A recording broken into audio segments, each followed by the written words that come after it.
Hey, I'm athlete Larry Sorensen here, and today I'm going to sit down at this beautiful facility here in New Berlin, Wisconsin, the Princeton Club, and chat with Rashelle Mason and find out what makes her an autumn athlete that's not done yet. Before we get started, as always, if you enjoy our content, please like, subscribe, and ding that bell for notifications. All right, let's get this started. Rashelle, thanks so much for joining us today. Why don't you start us off with a little introduction of yourself? Sure. I'm Rashelle Mason. I live here in Wisconsin, in Muskego, Wisconsin. I'm a wife. I have 3 children, 25, 22, and newly 14. I teach here at the gym, so that's why we've chosen this for our interview today. I've been here teaching for over 9 years, was a member prior to that. And professionally, I'm a mortgage loan officer. I'm in health and wellness. I also have a wellness business. I'm a coach, so that's a new venture for me that we can talk about. But Cool. That's who I am. Before we get into this this big thing that you've done or attempted to do, tell us a little bit about your history. Were you an athlete as a youngster, and just kind of fill us in on from that time up until now? Sure. Yes. At a very young age, I found pleasure in just being active. And when I was in high school, grew up in a very tiny town in Minnesota, tried several sports. And when my girlfriend decided to join cross country, I joined too because she did. And they needed, to build a team. And so early on, I learned my passion for running. I learned I was actually quite good at it. And so started there and had a wonderful experience, doing that, but then started also doing group teaching very early on in my life. I think before I graduated high school, I was already teaching classes at my local gym, and then did that through college and continued to go on and off running, depending on injury levels and so forth, and teaching all my life. Went to school for nursing, so it all kind of has been there all my life as something I really enjoy. Sure. Why don't you dig in just a little more specifically on the different activities that you did maybe back in your high school days and young adult days before we talk about getting into the stuff you're doing now here at the Princeton Club and so forth? Yeah, so when I was in high school, like I said, I started with running. And, really why I did it was my friend was doing it. Learned I was quite good at it. And being from that small town, when you're good at something, you get a lot of attention. You make the paper and the whole town knows you, and you become famous in that little town. Or at least, when I was 14, I felt it was pretty cool. But I also felt a lot of pressure because of all those things. My coach was my science teacher, and, you just felt like that was who you were. I was a runner, and I loved it. I also needed to learn probably for the first time in my life how to deal with pressure and how to deal with something like that. So there was so much good because of the attention. But then that attention, I think I internalized to the point, of a 14-year-old mind that I had to struggle and figure out how do I do this? I didn't want to disappoint anybody. And I didn't know back then that nobody really cared. They wanted the best for me, but it was a lot. And I think a lot of young adults these days have a lot of pressure on that. So I guess that's why I bring it up. But unfortunately, got through an amazing year, came into my second year with high hopes. Everybody was really excited to see what I was going to do. And mid-year, I was injured. I was overtraining because I wanted to be so good. I thought more is better. And it wasn't in my case. I had shin splints and stress fractures that I wasn't letting heal. I would just stuff ice bags in my leg warmers back in the 80s, and would sleep and wake up and just go to practice. And then when I come home from practice, I would run again. And so I was overtraining, and that hurt me. And I ended up having to stop running for a period of time because I ended up having a tibia tendon release surgery. I just had all these cartilage and calcium deposits built up on my tendons that they needed to go in and take care of and really give myself a proper healing. So was told I may never be able to run long distance again. So that was, my first stumble or setback, but it didn't ruin my passion for working out. I just had to kind of redefine myself.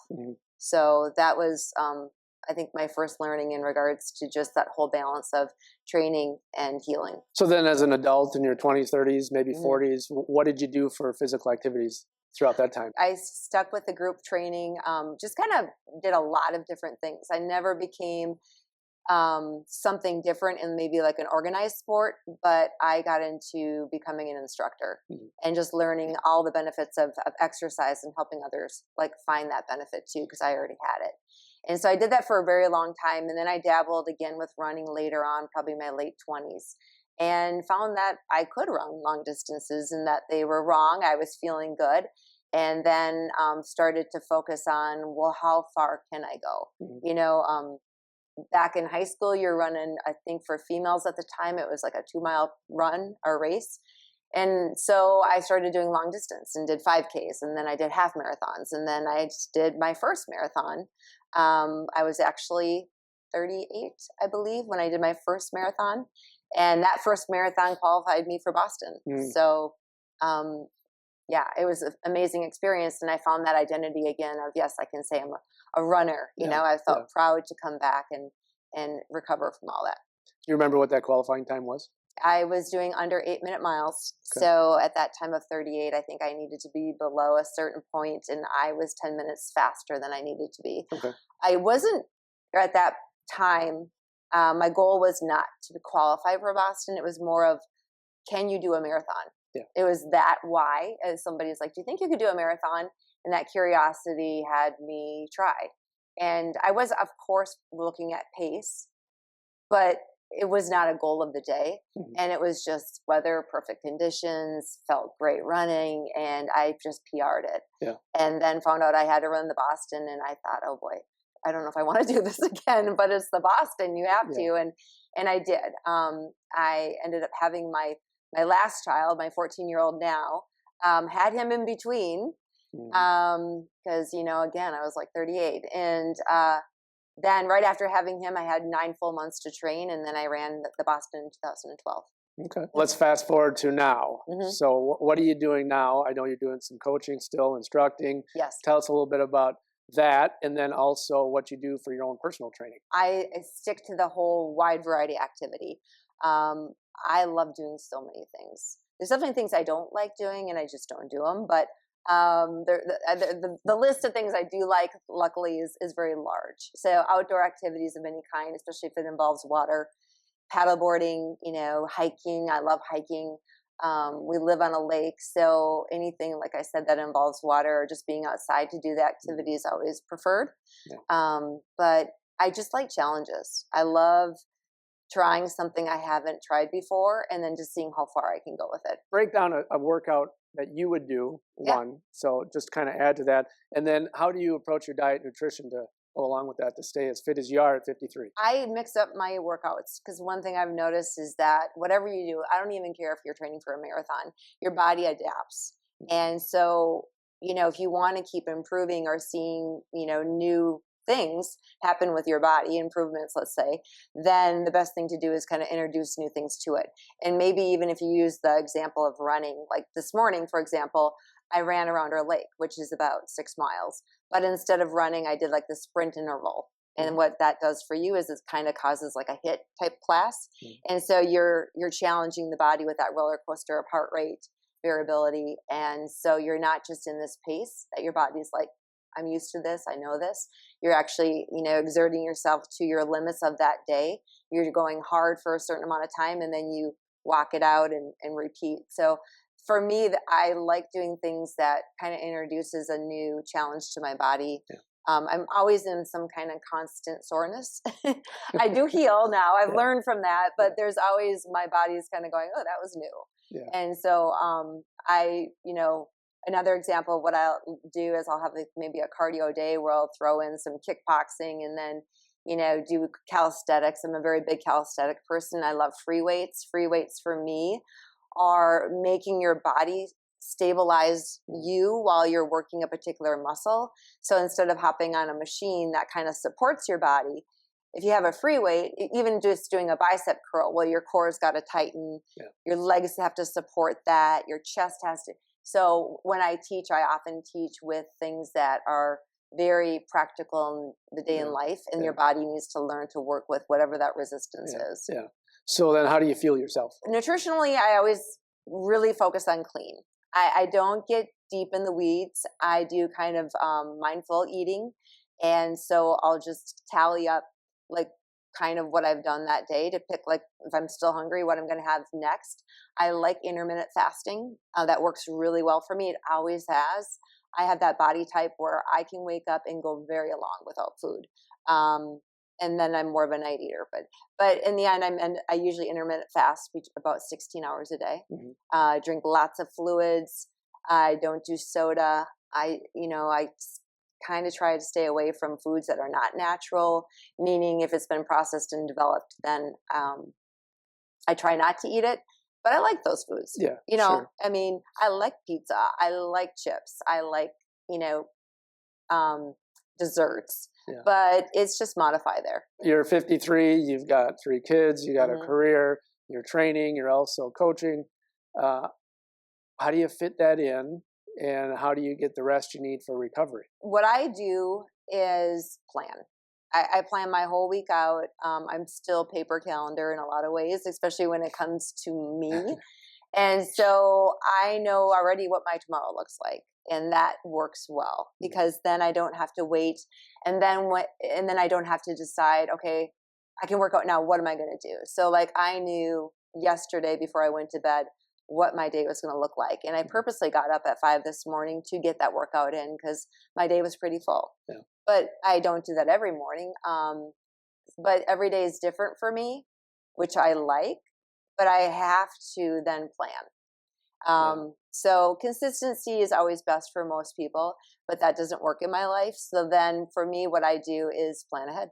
Yeah. And then I commit to it. If I say I'm going to do something, I do it. The word commitment, that's a Yes. good segue. So we're going to transition a little bit now that we know a little bit about how you train, Mhm. how you feel yourself, how you stay in great shape. You decided to take on a challenge, which I did. really took quite a commitment to do. So tell us a little bit about how you did it and everything surrounding it, I guess. My most recent challenge on June 20th of 2024 is I attempted to beat the female Guinness World Record for the female elbow plank. And at the very beginning of my journey, that wasn't my goal. It was really kind of created along the way. And so initially how this all started is I saw a fitness challenge on Facebook. And again, like I said, I like challenges. And so this was something where it was just a month-long plank challenge. And the idea of it was every day of the month, you add a minute to your plank. So you start out with the 1, and then you go to the 2, and then you get to mid-month where you should be on day 16. So that's kind of the highest or the longest you're planking. Then you go back down that pyramid. So every day you're planking, your time duration depends on where you're at in that month. And for me, that seemed a little scary, to be honest with you. At that point, the longest plank I ever did, and it was a contest, was an 11-minute plank. And so I knew I could do this, but I had never done beyond 11. And then to think of I have to do some kind of planking every day, because 15 is going to be just as hard as 16. So it's just kind of like, I was excited though. Yeah. I thought this will be new for me. And I did it. So I was pretty excited, and it took a whole month to do it. So I believe my phone was listening to me, probably talk about planking to people. And so then when Donna Jean Wild broke the record in March of 2024, I heard about it. My phone told me. And I thought at that time she had done 3 hours, 30 minutes in 9 seconds. And I thought, this is insane, or 11 seconds or something like that. I thought that was not my goal. But I thought at that point, well, she's 58, I'm 53. I just did 16 minutes. And I wouldn't say it was easy, but I wonder how long I can go. And I kept trying, not thinking of applying, didn't even know how to apply. And then come July of that same year, I ended up losing my job. I had a pretty important job at the time that kept me extremely busy. And that was devastating for me. The business just closed. But I still felt like, even though it wasn't my fault they closed, I still felt like I failed. And the planking gave me things that I didn't know it could. It gave me purpose. So it was really a hard time. But, you just keep plowing ahead. And I'm like, oh, I'll find a job soon. I'll find a job soon. So soon after, though, when I was continuing to not find that job, but I found a purpose with planking, I thought, I'm up to 2 hours at that point. And I thought kind of like, well, if you can do a half marathon, you can do a whole marathon. I thought, screw it, I'm going to apply. And I applied and found out that it takes about 12 weeks for them to get back to you on application. Mm-hmm. And they said, they could even say no. So I decided, well, I'm going to continue to plank, and they may say no, she just broke the record. I don't know. And I kind of shared my story and my secret attempts or what I was thinking with some Mm-hmm. people. But I thought at that point, I still don't have to do it. And then October came, and I learned they accepted my application. And I needed to do all these things to get it done. And one was to find a location of where to do it. So you can't just do this in your living room, according to Guinness World Records. And so that's when it became public. I came to the CEO of Princeton, Andy Haugen, and asked him if, how he would feel if we could do that event here. And he said yes. And not only did he say yes, the entire gym supported it. And so we really, at that point, announced it to the world. I felt that I'm going to do this on June 20th, 2024. So, so I trained all the way up until then and learned a lot along the way about myself and my training. And it was quite a journey.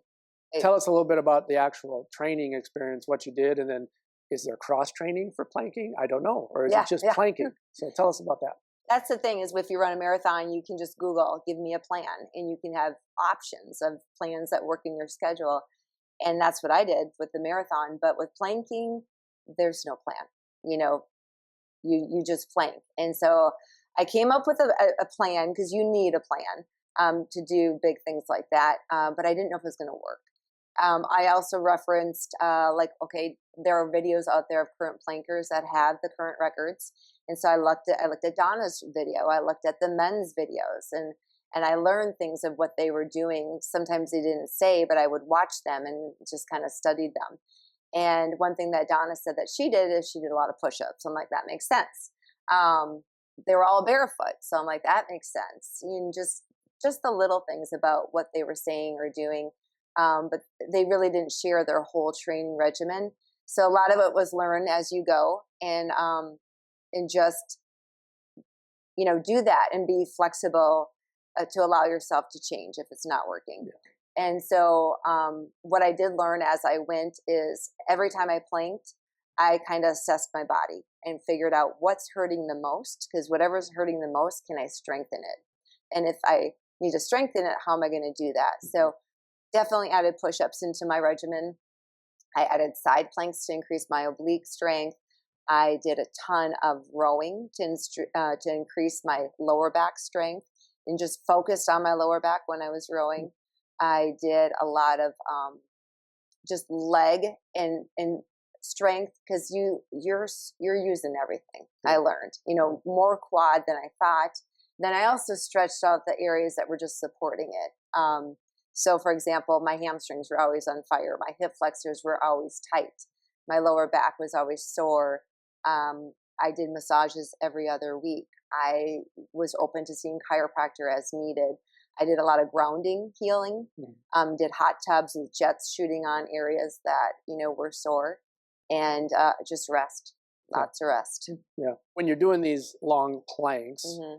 I mean, do you just sit there and solve the world's problems, or what do you actually do to work on that, I guess, mental aspect of it, not just the physical aspect?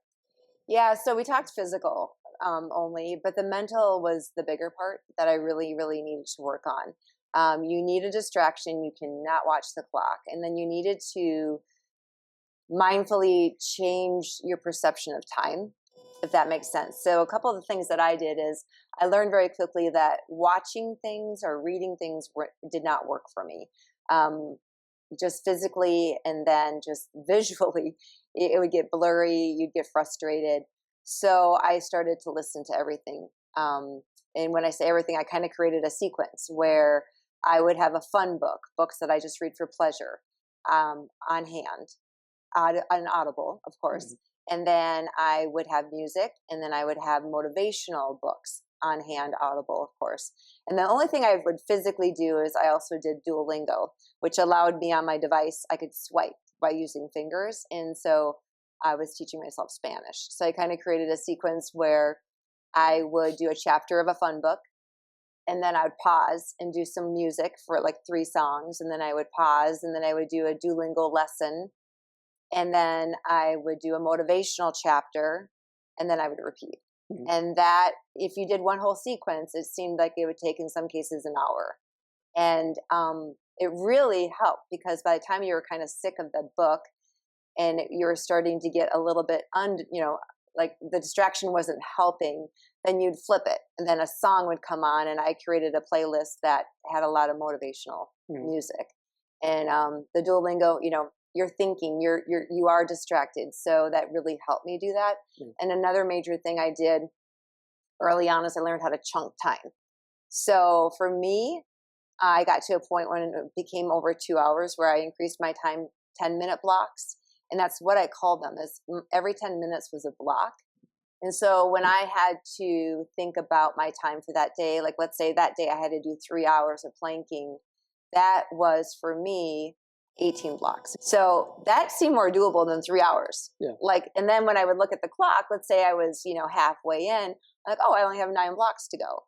That in my head made me happier. Yeah. So I chunked time too. And Gotcha. that really helped. Okay. Yeah. Tell us a little bit about, the day also you got involved, or I should say the whole gym got involved in this big fundraising event. Tell us about kind of the whole situation there and how that played out. Princeton was great. Not only did they say, yes, you can do this here, but they, their mission for their business and for their members is strong mind, strong body, strong community. And so when I brought this to Andy, Andy was wanting the whole gym to embrace this. And we started having me train here and have the members watch like what somebody can do, something so big, but how they break it down, and how a training and just showing up consistently can get you to something like this. And so I trained here. We did a lot of promotion and brought a lot of excitement around the big day. And so we also decided, Andy's suggestion, which I loved, is he said, let's put a nonprofit around this. Let's raise some money for something. Yeah. And he said, what would your choice be? And so I didn't even have to think about it. I immediately thought of a nonprofit that affects my neighbor, and it's called Catch a Lift, and it's for disabled veterans. And so my neighbor Andy Smith is a disabled veteran who has the benefit of coming to this gym for free, and that's what Catch a Lift does, is they will give disabled veterans free gym memberships to local gyms of their choice that participate. But they'll also, if they don't want to go to a gym, they'll purchase gym equipment for their home. And so Catch a Lift is a national program, and they were founded because their brother, their son died serving our country. So it's on behalf of him, and a beautiful foundation. So we incorporated that into the whole event. And what how we did that was we invited members to come sign up in advance. And every half hour, on the half hour while I was doing my plank challenge, new people would come down and plank with me, and they would do their own PR.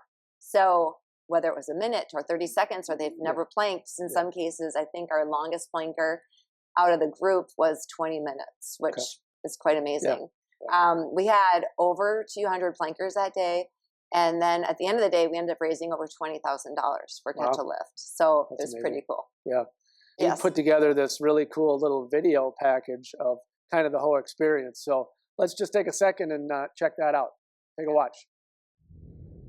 Your mind wants to give you every excuse to stop. I realized that this is going to be a struggle. This is going to be my biggest struggle, is working with my mind.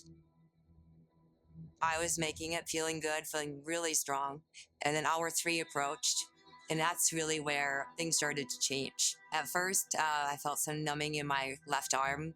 And there's ways I can work it out where I can do minimal movements and wake it back up, and it was not responding.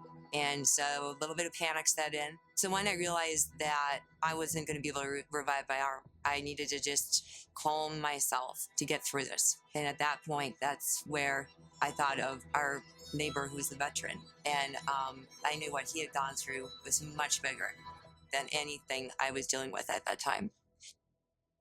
And I said, I need your help. I need you to tell me what happened in Iraq, if you don't mind. And he's like, oh. And he said, well, do you want the whole story? And I looked up at him and I said, I think I have time. And he pulled up a chair and he told me the whole story. He took 20 minutes off my clock. I felt stronger. And what I was thinking the whole time he was talking is like, this whole plank thing that I'm doing, this is nothing. Like the minute I stop, my pain goes away. What he went through, it never leaves. And if he can do this, and he can be clean for 6 years and make the right choices, I can do this. And it was really an amazing moment I'll never forget. I've never had that feeling of being completely nothing left in your tank. And when I finally did collapse, I knew I had given everything I had. And I look up, it was incredible. Everyone's like, just to see everyone there laughing, crying, cheering, and then just be in the room to see the volume of people that were there. It was just overwhelming. So now as I sit here and wait for Guinness to tell me yes or no, is it official? I honestly don't care. I feel like I've already won, and I don't need more than this. It's just been so amazing. It's really been a community effort back and forth. We've done it together.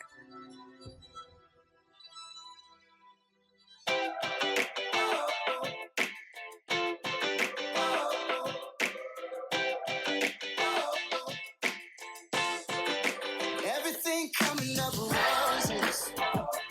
I keep rolling. I'm living in the moment. It feels good to be alive. Every day a celebration. Every day a vacation. Only good vibrations. It feels good to be alive. It feels good to be alive. Now we've kind of seen the big day. We've seen all the stuff around it. You finally got your notification from Guinness Book Yes. as to whether your attempt was ratified or not.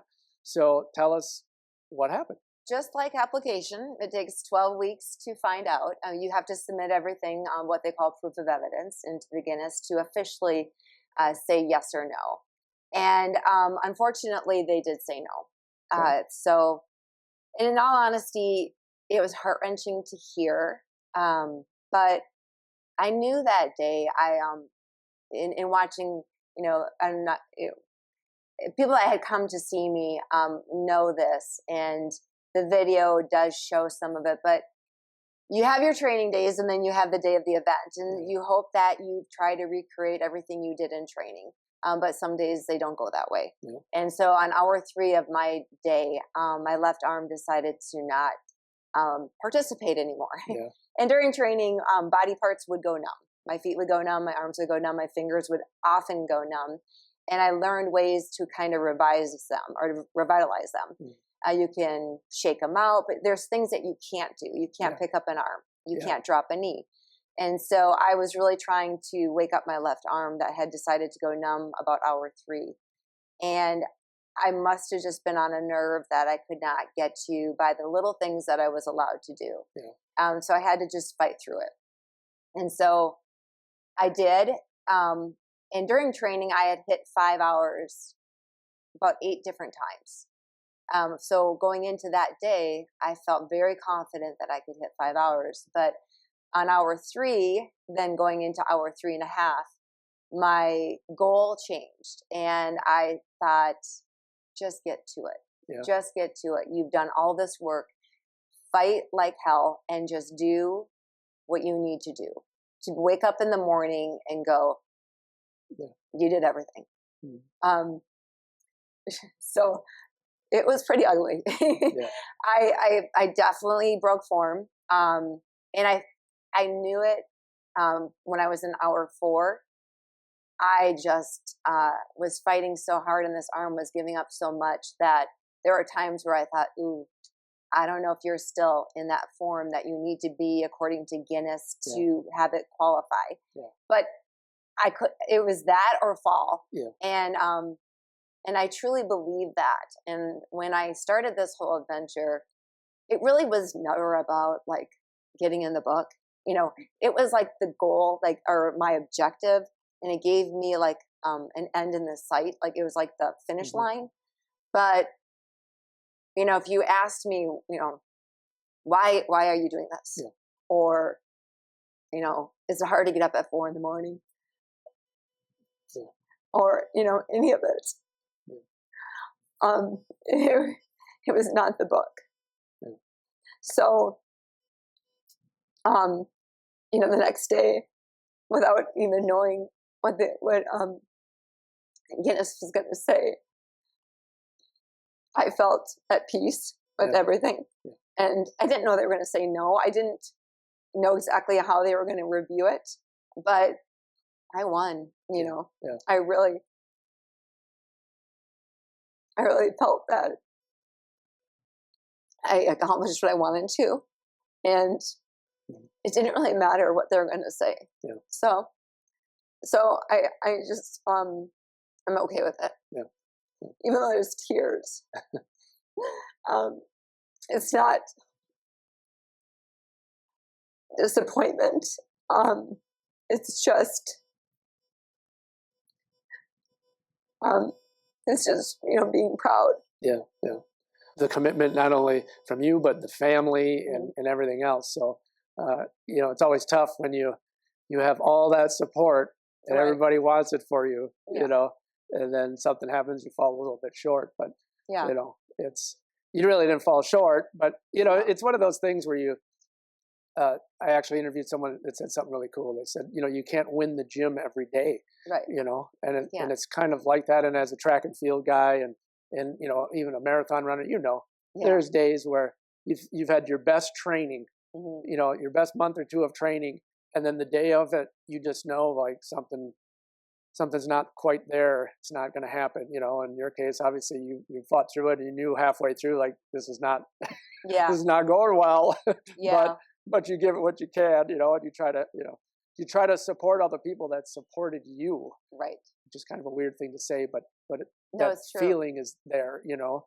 Yeah, it wasn't about me anymore. It was really about everyone that was there, and Andy and you know what we did for them. So like, I really am okay with it, and I got so much more than I ever thought I would, you know, out of it. That I don't need to do it again. I don't need to prove myself to anybody. And I think if anything, how it did end makes me even more relatable, you know, and my mission really coming off this and continuing the journey I'm on is to help others. Yeah. So I'm not this, I think I'm more human because of it. Yeah. So I that's what I believe. Yeah. So I am really okay with that. Yeah. You know, it's funny because when you're doing something like this, you know, you break form, which is, you know, scooting your arm a little. You still planked for 4.5 hours. I did. You know, I did beat her time by 9 seconds, but it was just ugly. Yeah. So definitely, it's not like you failed or anything, you know, and you know, it's so beyond what all of the rest of us can even comprehend. You know, I know there's probably people in my audience that can plank for, you know, 10 minutes, 15, 20 minutes. I mean, 3 minutes and my head's ready to explode. I don't even want to do it anymore, you know? So, it's a tough one. I know where you're at with that, but in the end, you make so many great friends. You did everything for this gym. How many people did you inspire to go plank and that never planked, like you said, or got to a 15-minute plank or something where they never thought they could do it? And then you raise all this money for the charity. So maybe in the end, that's what it really was all, you know, really was supposed to be in the first place, you know? So, yeah. Okay. So you mentioned a little bit about, you know, you're not done yet. No plug there. Right? That's good. So what is on the horizon? Where do you go from here? Yeah. I mean, I just got so much back. This little personal journey of mine that kind of was lonely at first became very fun. And I had no idea that I could inspire people by doing this.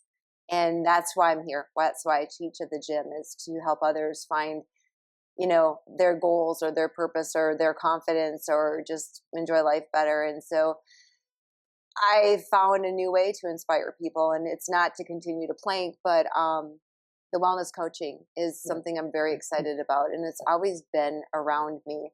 Went to school for nursing. I have always had some sort of job that I help people. That's what I essentially am doing in one way or another.